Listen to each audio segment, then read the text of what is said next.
Uyati livi lenkosi uma seligcizelela lithi loyo lolinzele simakathe noma lowethembele kusimakathe angeke aze ahlaziswe.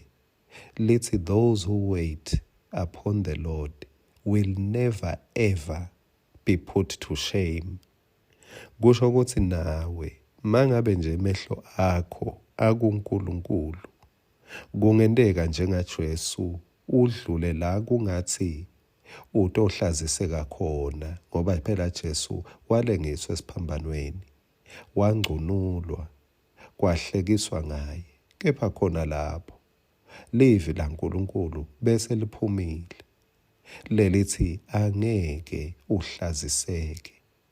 Angadi uNkulunkulu ukuthi ngabe ushoni kepha ngiyati ukuthi uyakhuluma nakuwe lamhla ngeke ngathi kuthi wedlula kuphi ngeke uhlaziseke.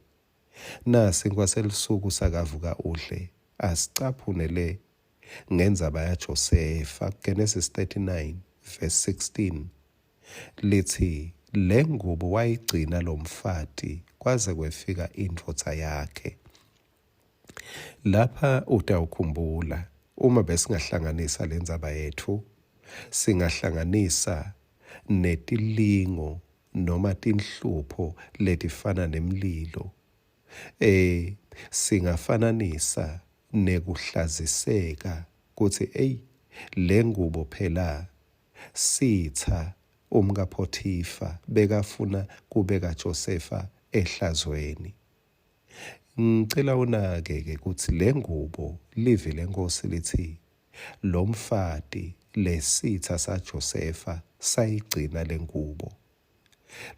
Le ngubo beyilizibithi ngekwemkaPhothifa bekulizibithi lekuthi Josefa mubi kanganani.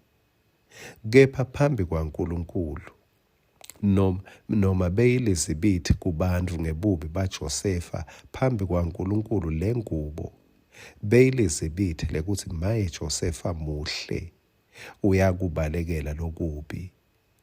Ngesikhathi labanye babona Josefa nango phela ingubo yakhe libhantshi lakhe selithethwe lebuhle kusho ukuthi buhle baJosefa sebususiwe.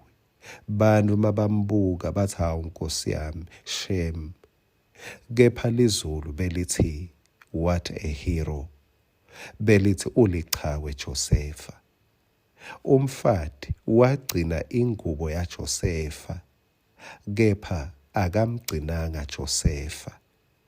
Lo mfati wabamba ingubo yaJosefa kepha akambambanga Josefa.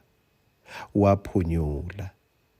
Angikhulume nawe njengalo ngikhuluma sihlobo sami. Kungakuhluphi sitha singabamba tingubo takho.